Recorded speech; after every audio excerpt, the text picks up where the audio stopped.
My name is Stephen Mandile, and I used cannabis to kick a 10-year opioid addiction. Stephen Mandile came home from serving in Operation Iraqi Freedom in 2005 with a traumatic back and brain injury from a vehicle accident. Along with his injuries, he came home to a prescription plan filled with synthetic drugs and opioids for his pain.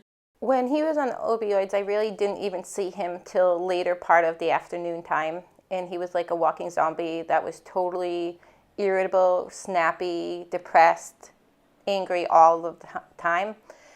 And I felt like a lot of the time I was a single mom. I didn't want to go anywhere because I knew either I was going to be uncomfortable or I could already feel that the medicine was wearing off. And I don't want to be somewhere where I broke down into full withdrawals. Mandile says the withdrawals from fentanyl, a synthetic opioid that is 50 times stronger than heroin, were almost every other day. He spent his days counting his pills and waiting until his next dose. Looking back on it, I'm able to say I was addicted.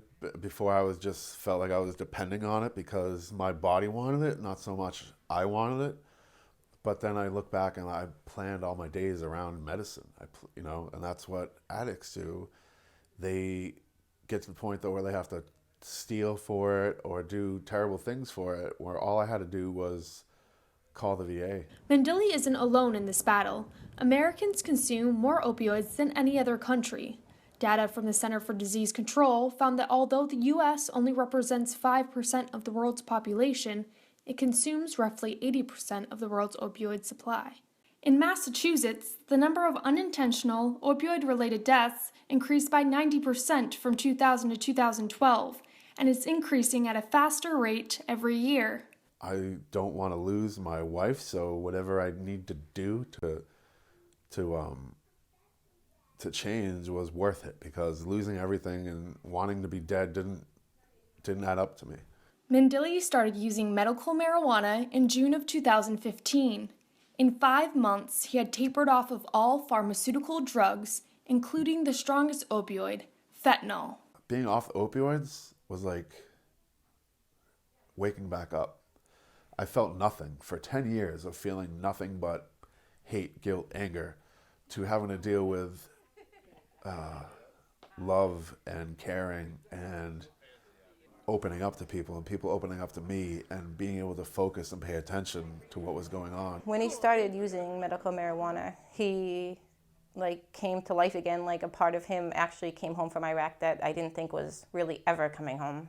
Well, he was more social. He interacted with his kids more. He did more family type things. I couldn't believe the way it was making me feel and how good it was making me feel, but I was also dealing with the stigma of marijuana. Like, all right, now I'm doing something my doctors don't want me to do and something that society tells me is bad, but it's making me feel better. Dr. Christian Olsen met Mandile in 2016 at an opioid hackathon, where minds met to hack a solution for the Massachusetts opioid crisis. One thing about Stephen is that you just see that he comes from this place of being really passionate about having people realize the recovery that he's seen.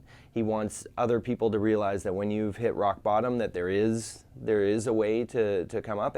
And with the success that he's seen with marijuana, I think that there's absolutely a place. A study published in 2014 found that in states that allow medical marijuana, there was a 25% decrease in opioid-related deaths. Dr. Marian Boeri, a professor at Bentley University, has studied drugs in society for 20 years. Why don't we have a new strategy that does not kill anybody? No one has died from marijuana yet. But, why it's not even indicated as a strategy? With Mandile's newfound clarity, he felt that he had to do something to help. I can't go run a 5K to raise money. I'm not going to do a video of me doing 22 push-ups to show people I care. I don't know what I can do. So I say, you know what? I'm just going to go stand in front of the State House with a big sign telling people about opioids and cannabis and try to tell them my story. And I would have complete strangers stopping and asking me, what's an opioid? So to me, I was like, holy cow. Like, I was doing this for 10 years and there's people that don't even know what it is. After a year of being off opioids, Stephen Mandile keeps moving forward. He has plans to help more veterans get off opioids with the help of marijuana and pushed lawmakers to help fix what he calls a broken system. People do think, it's still bad, or only drug dealers or bad people use marijuana to get high. And it's really not about getting high. So I want other families to see that too, and that can really change their life, because it's definitely changed his life and saved his life, because I don't think that he would be here today if he didn't use the cannabis.